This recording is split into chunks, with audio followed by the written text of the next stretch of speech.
ఓ భారీ water tank ఒక్కసారిగా కుప్పకూలింది. కోట్ల లీటర్ల నీరు ఒక్కసారిగా ఇళ్లపైన గుమ్మరించినట్లయింది. ఈ హఠాత్ పరిణామానికి ప్రజలు ఉలిక్కిపడి నిద్రలేచారు. ఏం జరిగిందో తెలియక భయాందోళనకు గురయ్యారు. కేరళలోని కొచ్చి నగర శివారులోని తమ్మనం ప్రాంతంలో నవంబర్ 10న అర్ధరాత్రి 2 గంటల సమయంలో ఈ ఘటన జరిగింది.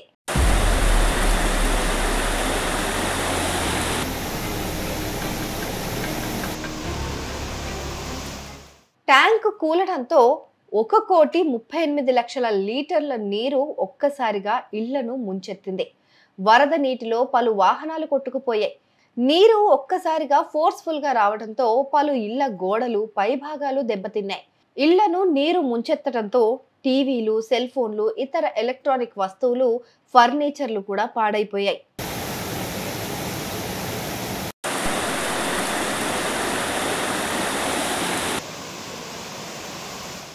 50 ఏళ్ల కిందట నిర్మించిన ఈ ట్యాంక్ శిథిలావస్థకు చేరి కుప్పకూలిందని స్థానికులు చెప్పారు.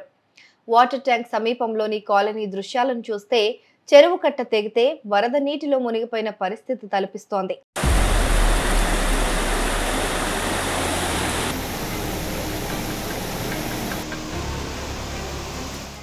కేరళ వాటర్ అథారిటీ పరిధిలో ఉన్న ఈ ట్యాంక్ కొచ్చి నగరానికి తాగునీటి సరఫరా కోసం ఫీడర్ ట్యాంక్ గా పనిచేస్తోంది. 2 ఛాంబర్లుగా నిర్మించిన ఈ నీటి ట్యాంక్ ఒక ఛాంబర్ కుప్పకూలింది. బాంబు పేలినట్టుగా ఒక్కసారిగా బయటకొచ్చిన నీరు ప్రహరీ గోడను ఛిద్రం చేసుకుని ఇళ్లలోకి చేరింది. ఇళ్లల్లోకి నీరు చేరుతున్న దృశ్యాలు సీసీ కెమెరాల్లో రికార్డ్ అయ్యాయి.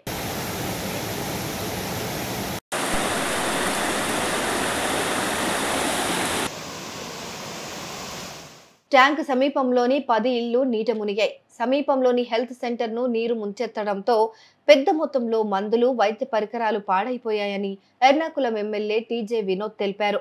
కొచ్చి, త్రిపునితుర ప్రాంతాలకు ఈ వాటర్ ట్యాంక్ ద్వారా నీరు సరఫరా అవుతోందని ఆయన చెప్పుకొచ్చారు. వరద వల్ల నష్టపోయిన ప్రజలకు నష్టపరిహారం చెల్లించాలని కేడబ్ల్యూఏని కోరారు.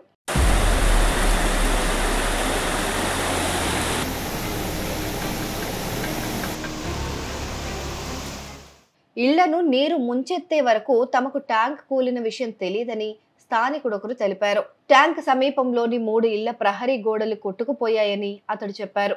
ప్రభావిత ప్రాంతాన్ని త్రికక్కార ఎమ్మెల్యే ఉమా థామస్ సందర్శించారు. బాధితులకు తక్షణమే నష్టపరిహారం అందించాలని కేడబ్ల్యూఏ అధికారులను ఆదేశించారు. కొచ్చి, ఇతర ప్రాంతాలకు నీటి సరఫరా కోసం ప్రత్యామ్నాయ ఏర్పాట్లు చేస్తున్నట్లు కేడబ్ల్యూఏ అధికారులు తెలిపారు.